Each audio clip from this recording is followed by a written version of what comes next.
Well, some lovely things this week. I think I started off with the super sweet stuff like last week, and then I kind of ended up on a slight rose tip at the end of the week. So a bit of a mixture. Just before I start, I just want to shout out because I couldn't resist doing a little order myself because so many of my things in the wish list suddenly went into clearance. Um, if you can shop at Notino, they have an amazing sale and clearance going on right now with some absolutely epic deals. Like things I had been looking at for ages are like knocked down to £15, and under.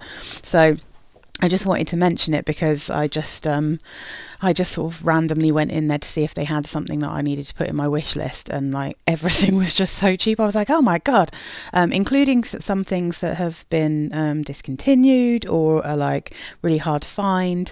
So yeah, I mean, go and have a look. It's totally awesome. I love Notino anyway. They're really reliable, really good quality.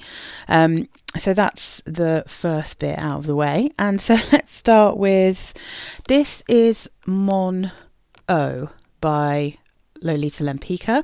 So this is one of the lovely samples that I got in the freebie sample pack. So super pretty bottle, really pretty. The notes in this are top notes of anise, raspberry, blackberry, lime, lemon and mandarin orange. Middle notes of chamomile, iris, blackcurrant, jasmine sambac, rose, lily of the valley. Base notes of violet, white musk and sandalwood. Now, I wore this on Saturday morning and it is absolutely beautiful, really lovely. But it smells almost identical to Jeanne by Lanvin. Now, speaking of Notino, you can get a Jeanne by Lanvin for like under £15 right now. You can get a bottle of that. So you can't get Mon Eau as cheap as that. So I would generally say like, I think they're probably super interchangeable. Like it was so much like, even though they've got totally different notes, like, well, except for the raspberry. The raspberry and the musk, I think, is what makes those two so similar. But I really think they're interchangeable. I think, and in terms of like how strong they are, how long they last, they're both quite subtle, light, pretty perfumes. They both kind of last okay, but they don't have much projection, they're both quite close to the skin. You could just get either depending on which is the cheapest. Like that's just, I think you'd be totally safe to do that. So yeah, it's not something that I'm going to add to my wish list. But it's super pretty. It's really nice. Yeah, so that's Mon Eau. Very pretty. Okay, what was next? Oh yes, and then so for the rest of the day, speaking of sweet, I don't know if you saw my Demeter video. If you haven't watched it, probably the two that I was kind of most excited about actually wearing are the two that I wore at last weekend. So blueberry is one of them.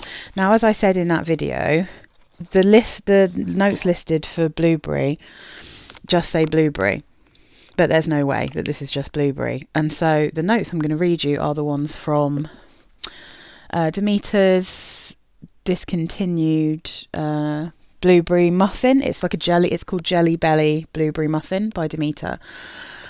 And 100%, this is just that perfume, but in a different bottle. Like, I don't know whether maybe they, don't want to give money to Jelly Belly anymore. They probably had some kind of license for a certain length of time. But this is definitely not just blueberry.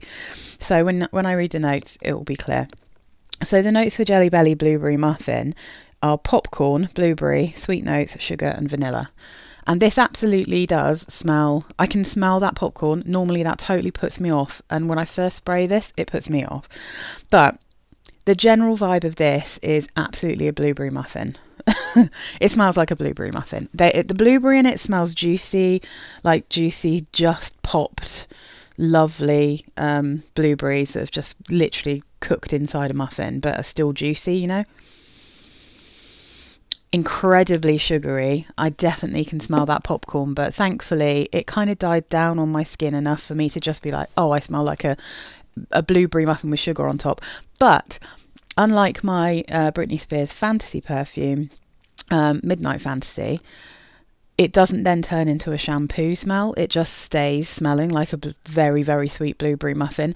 And this one blew my mind for how long it actually lasts. Yeah, I probably, maybe if I had my shower at like 11 or something, I wore it for the whole day and I could smell it for the whole day. And when I took my dress off in the evening, I reckon by this point it was almost midnight. So like almost, it was such a whole day's worth of lovely, lovely, very sweet smell. I could still smell it on my dress. I could smell it on the neck of my dress when I took it off. So I reckon it probably lasted, no kidding, for about 8 hours on my skin. It was a cold weekend, so maybe that helped. But on my clothes, you're looking at over 12 hours. I reckon if I'd have sniffed the neck of my dress the next day, I probably would have still been able to smell it. It is just really impressive for a cologne spray, but it is incredibly sweet. So if you don't like sweet things, and I mean, I'm really fussy about sweet things, but for some reason this one I didn't find cloying. And we will get onto some sweet perfumes that I did find a little bit overly cloying. But this one, I don't know why, I didn't find it sickly. I just really enjoyed it. I think there was enough of that kind of juicy, not sickly blueberry scent to kind of save this from going too far down the But anyway, so I really like that one a lot. I'm really chuffed with it, and it might be that I now have to consider getting rid of my Midnight Fantasy, because do I really need it if I've got one that gives me a blueberry muffin vibe but without the shampooiness? The thing with Midnight Fantasy is I also love the bottle, and it is quite a good party perfume, like an evening perfume. But I feel like I like this one better, so I probably don't need to keep that one. We'll see. You might see Midnight Fantasy in a declutter at some point. So then, let's see. What did I try? Oh yes. Oh well.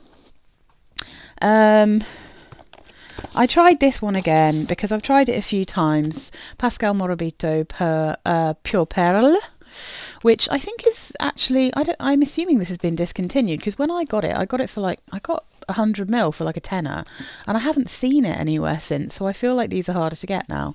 But I've worn this a couple of times and I've been trying to work out if I actually like it enough to keep.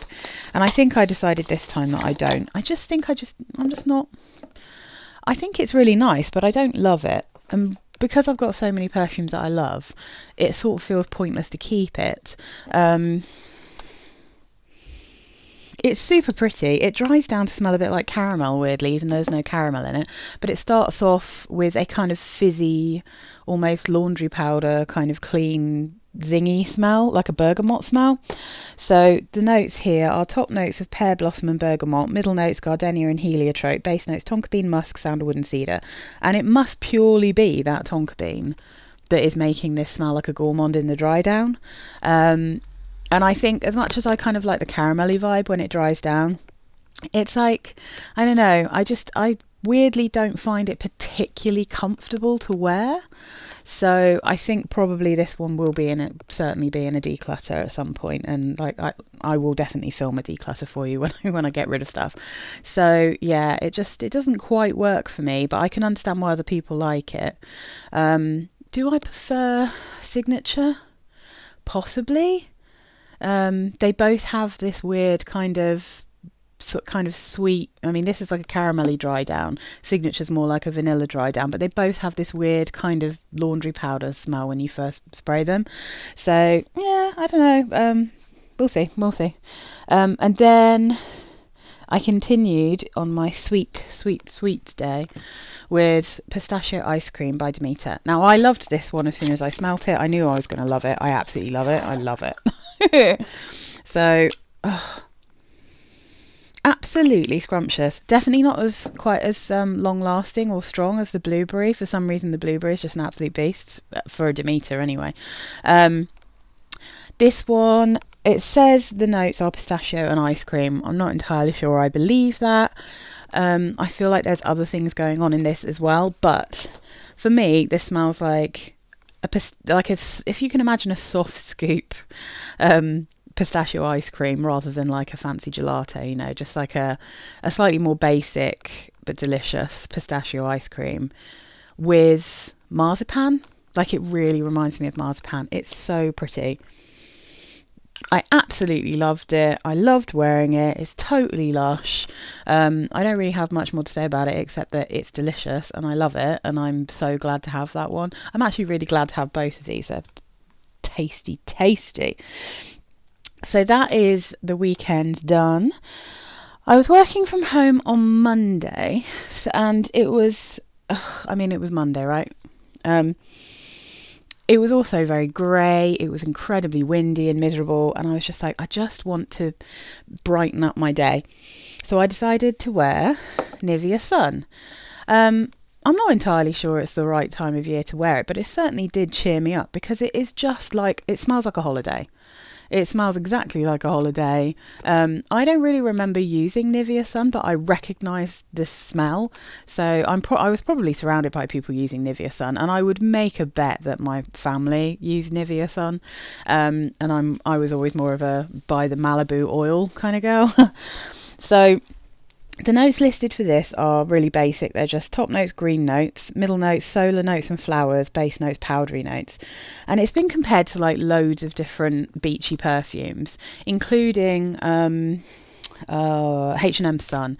I don't think it smells like that because this is not salty and it's not coconutty. And it's not like vanilla-y either. This is a very specific smell. It smells like Nivea Sun, and it doesn't really smell like anything else. Apparently, La Rive have a dupe of this called Solar, but it's quite hard to get hold of. I've only ever seen it on a website that I've bought from before. It's totally trustworthy, called Ophelis, with a Z, I think it is. Or is it Felix with an X? Anyway, if you search for La Rive Solar, it'll probably be the only place that actually brings it up. Yeah, so if this one's difficult to get, maybe try that one, and plus that'll be cheap. And La Rive are pretty good for dupe, so I imagine it's really good. But yeah, it's not salty, it's not vanilla-y, it's not coconutty, so it doesn't smell like the other beachy perfumes that I've smelt, but it's super pretty. And I'd say it does definitely smell like a sun cream. It definitely smells like a body lotion. And I reckon flowers, it's probably got jasmine and tiare flower, amongst other things. So yeah, it's kind of hard to describe, but it's super, super pretty. It's so lovely. I'm just really digging it. It really worked. It kind of perked me up, on a very, very cold day. So let's put that one over there. Then let's see, I was at work the next day. So, anyone who's been watching my vids knew, right, that I was going to have a bottle of this. Look at that bottle. It's so beautiful. Oh my God. It's very much up my alley, this bottle. Totally see-through, totally beautiful. Obsessed by Calvin Klein.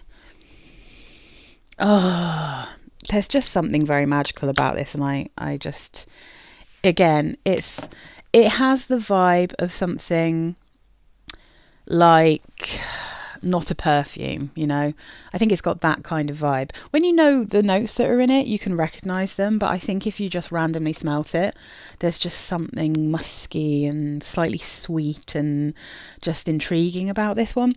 So the top notes are citrus, elemi, neroli and bergamot. Middle notes lavender, sage, violet leaf, orange blossom, lily of the valley and rose. Base notes musk, ambrette and isoe super. So if you don't get on with isoe super, this is not the one for you. I really like ambrette, I really like musk, I like sage, I like lavender.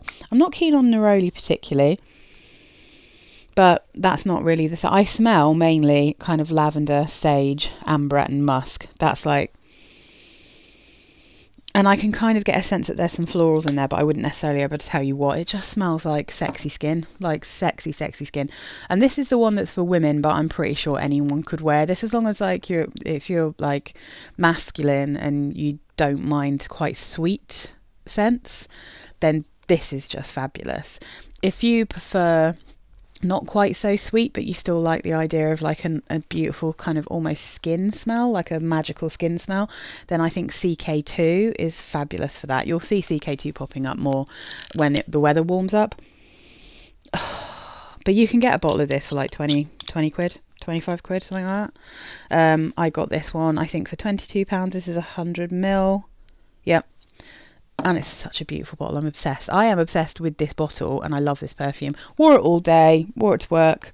I actually took my little mini, the tester that I had, carded sample, I should say.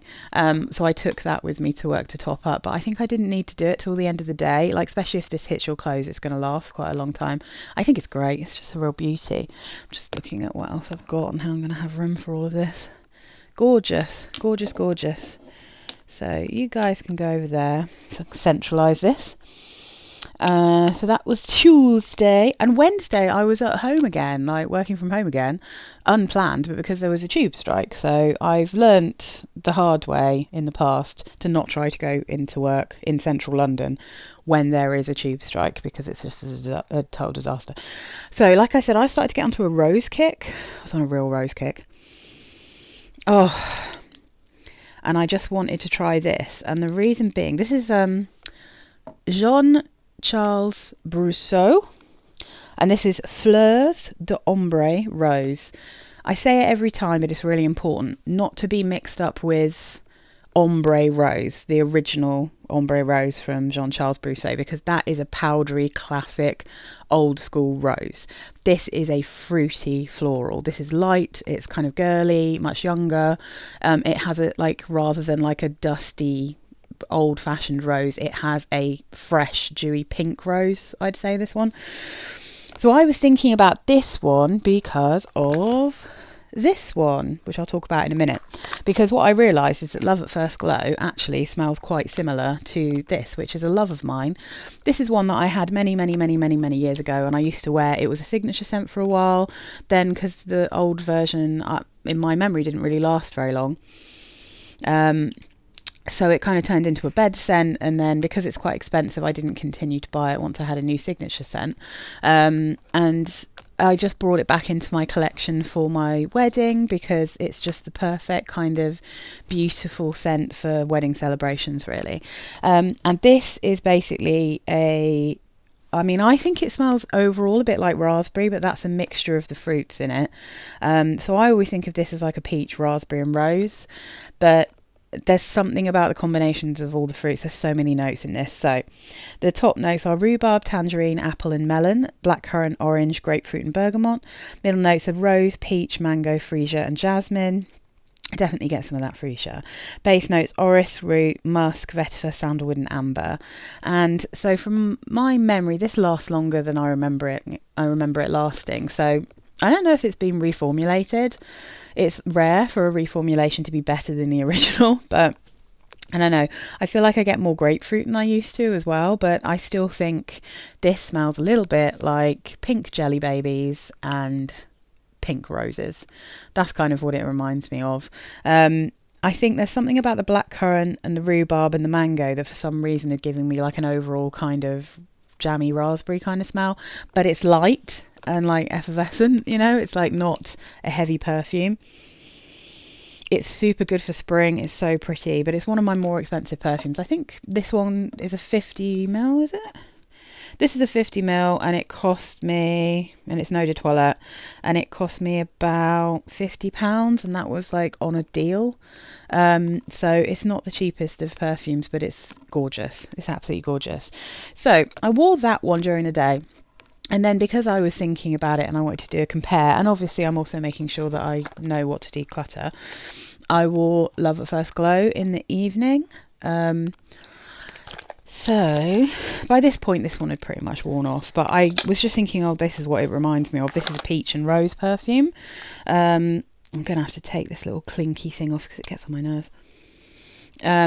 So what I was thinking when I wore this, and once I realised after I'd done my JLo review, I was kind of smelling it again, and I thought I'm going to spray this on my skin. And so I started thinking to myself, oh, this smells like if there was like a bar soap of this perfume, I feel like it would smell like this.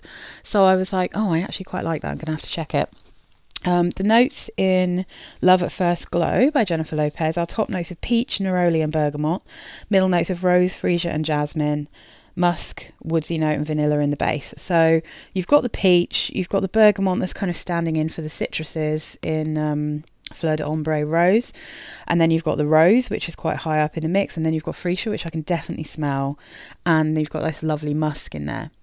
So it really is so pretty, but the more like when it's really in its deep dry down, you get a bit more of that vanilla coming through, but it's not like too strong at all. It doesn't put me off because sometimes rose, peach and vanilla is a disaster for me. But this is so lovely. So what I've decided, because I actually loved wearing it and I thought, oh, okay, what I'm going to do is I'm not going to declutter this, and actually I'm not going to declutter the Blue Glow either.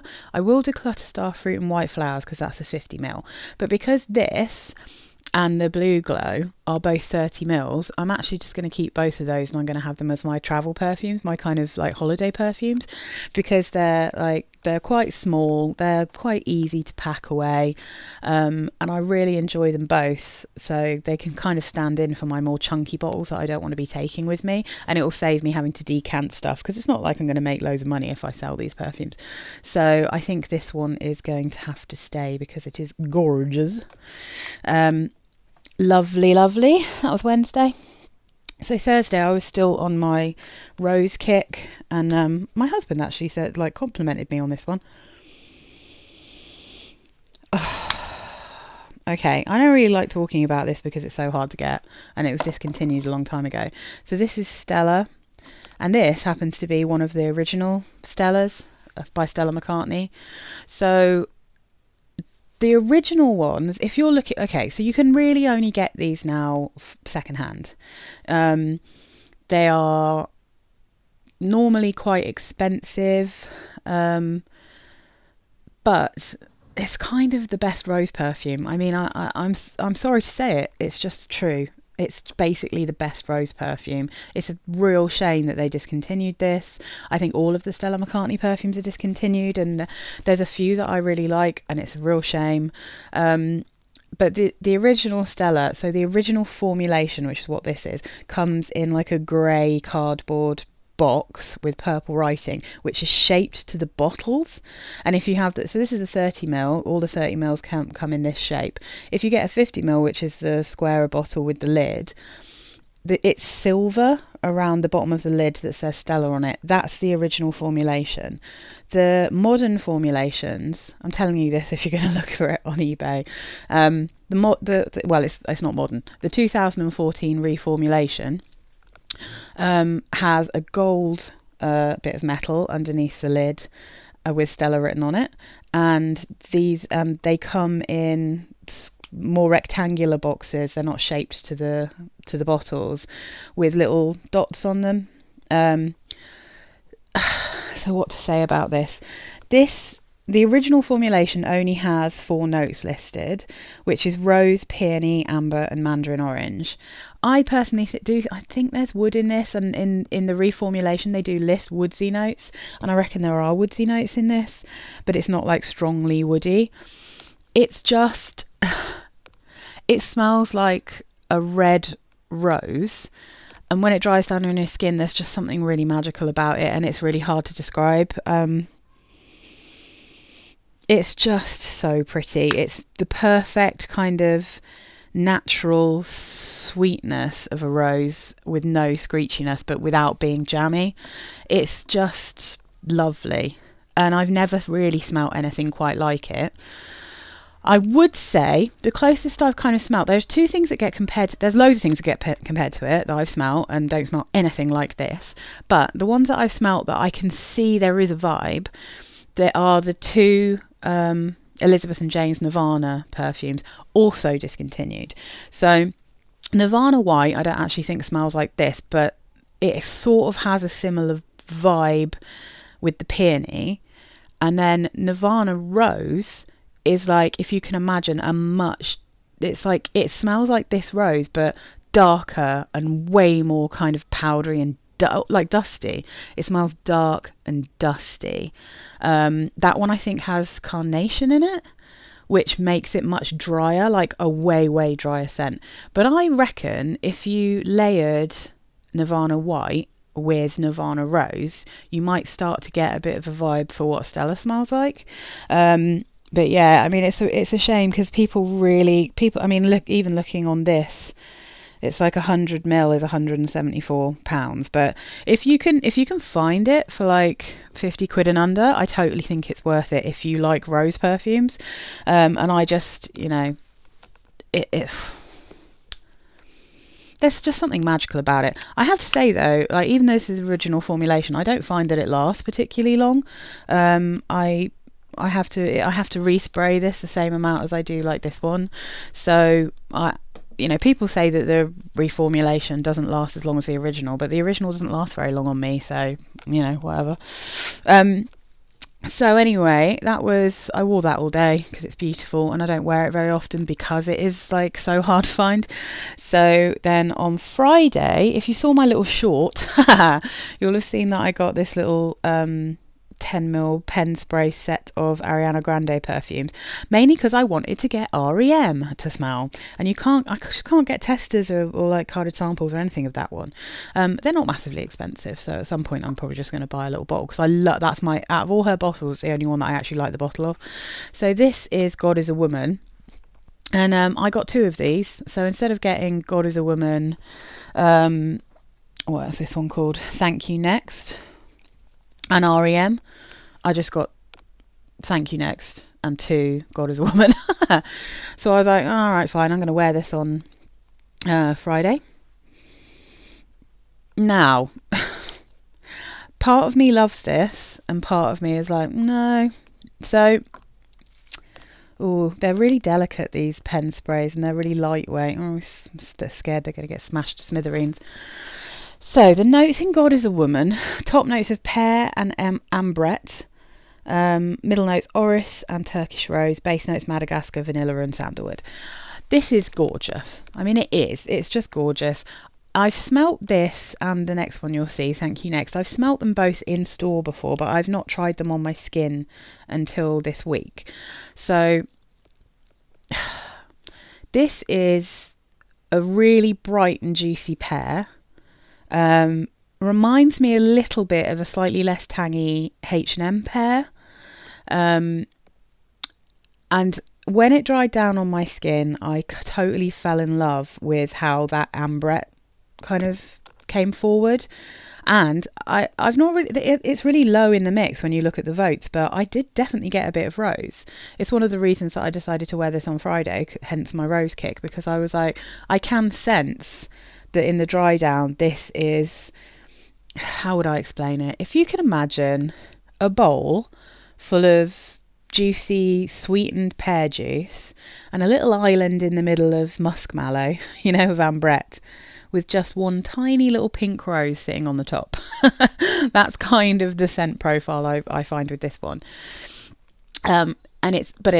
As with all of her perfumes, it is incredibly sweet. Now, as you can see, I've been wearing some incredibly sweet perfumes, but I don't know why with the Ariana Grande ones, at some point they do tend to become a bit sickly. But what I realised is this is one I should not have let near my clothes, because on my clothes, it didn't really move down through into the kind of rose and ambrette stage so much. It stayed with a intensely sweet pear, which I started to find slightly sickly. This is also not a particularly strong perfume compared to some of her others, so you need to overspray this one quite a lot. But yeah, I mean, if you want it to last and you don't mind the kind of sweetness of her perfumes, definitely hit your clothes, because on my clothes it lasted all day. On my skin, maybe like 6 hours, it was gone. So I just need to, if I'm going to use the rest of this, which I probably will, I will just make sure that I just hit my skin. And possibly it's just not one to wear all day or not one to wear to work. Sometimes that's the way. Sometimes when I'm working, like the sweeter perfumes, I find sickly. So this might just be one that I want to wear around the house because it is super pretty. I think of all her perfumes, this is by far my favourite that I've smelt. I don't, what have I smelt? The ones in the kind of round bottles with the pom-poms and obviously Cloud. Like I said, I'd smelt this in store, but it's definitely nicer when it dries down to my nose. So yeah, it's super, super pretty. And then just in the evening when I was at home, I thought I'd try this one out. This is Thank You Next. This is the original Thank You Next. This is the one that I think that everyone, well, not everyone, some people get like a pickle juice smell with. I haven't found that at all. I didn't get any pickle with this. It's just kind of serendipitous that my L'Amour Rose by Anna Sui, the video went up, I think, last night. Well, on Friday. I'm making this on Saturday. So that was something I wanted because it had a pistachio macaron and cotton candy in it, right? Sadly, there's like a woodiness in that perfume that, in hindsight, kind of reminds me of the Jimmy Choo Illicit woodiness, and that's a Cashmerean wood, if I remember correctly, that kind of goes slightly pencil shaving-y on me, and that's what I found with the Anna Sui one, even though it's totally beautiful. So this one, it's got a vibe of that, so I'm not sad to actually have this little pen spray, because it hasn't got the pistachio, right? And that's the main thing that I was interested in. The idea of a pistachio macaron. I've got pistachio ice cream now, so I'm all right. But when I bought that Anna Sui one, I was like, ooh, macaron and pistachio. That's what I was excited about. This one has coconut, so there's still a slight nutty, creamy element, but it's a slightly different vibe. So the top notes here are raspberry and pear, middle notes coconut and pink rose again, see, base notes macarons and musk. And I'm not mad for the synthetic-y, sickly coconut when you first spray this, but the dry down is basically a really creamy macaron with some kind of like raspberry pear fruity jam in it, and you do get a slight vibe for the rose, but I don't know that you'd really necessarily be like, oh, this is a really rosy perfume. I mean, there's definitely, you know what, it reminds me, maybe there is a bit more rose actually, if that's what it reminds me of. It reminds me a tiny, tiny, tiny bit of my Rosebuds and Vanilla Vera Wang Embrace perfume. So yeah, I guess like maybe just because the other notes are quite dominant in it, I wouldn't really think of it as a rose perfume. But if it reminds me of that one, that's probably because there is a rosy vibe to it. And it's super pretty. It's definitely not one I would wear to work. This is like mega sweet, super girly. This one smells far more juvenile, I think, than this, but at the same time, this also smells very young. That is not an insult. I really like perfumes that smell young. I mean, I'm literally just telling you how much I like this one, and this is made for teenagers on Valentine's Day. I love young and youthful perfumes, but if I was going to wear it all day or I wanted to wear it to work, I'd probably go for something a bit more like this, which is definitely like, so the Jean Charles Brosseau is also like a really beautiful, youthful, fruity rose, like a fruity floral, but there's just something slightly more kind of put together about it. I feel like with the Ariana Grande ones, they always feel a little bit lacking in depth. I don't know what it is. I feel like they're very kind of surface sweet, you know. There doesn't seem to be too much going on in terms of layers. They're really light in the base, which I really like a lot of the time. But if I'm wearing it like to work and stuff, I kind of like something that's got a bit more anchorage in it, if that makes any sense whatsoever. But super cute. I will happily wear this. This is probably going to be like a snuggle up with my boo kind of smell. Both of them, to be honest, probably will be, because they're really girly, really cute, really sweet. But yeah, probably, despite them being pen sprays and really easy to take around with me, they're probably not ones that I particularly want to wear to work. But yeah, so that was my week. There were some really yummy, lovely things. But yeah, I'm on a bit of a rose tip. I will talk about some more rose stuff soon, because I've got some that I do like, some that I don't like to talk to you about. Gosh, I'm just really trying not to knock everything over. It's always a dangerous game. So yeah, a lovely week, quite a random week this week, you know, like just a random assortment of things, but absolutely delicious, some beauts, and yeah, what was I going to say? Oh, next week I have a video that was requested, which is a video about my Sarah Jessica Parker perfumes. It is very long. It's almost an hour, because I have pretty much all of them. But very sadly, and I hope this hasn't happened this time, I had my microphone plugged in, but it wasn't working. So if you watch that one, you're going to have to like really crank the volume, because annoyingly it didn't pick up on my microphone. My microphone totally failed, so it was just working on the microphone on my iPad, and I wasn't massively close to it, so I'm afraid it's very quiet. But I'm not going to re-record it because it took me ages to make it, and yeah, hopefully you guys, I mean, you can hear it. I can listen to it fine without a problem. On my TV, though, it's a bit quieter if you watch it on like an iPad or a phone. But if you watch it on your TV, it seems to be like a perfectly sensible volume on there for some reason. Who knows why? But yeah, so that's the sitch there. It just didn't quite work out to plan, but never mind. I will see you guys for the next one of these next Sunday.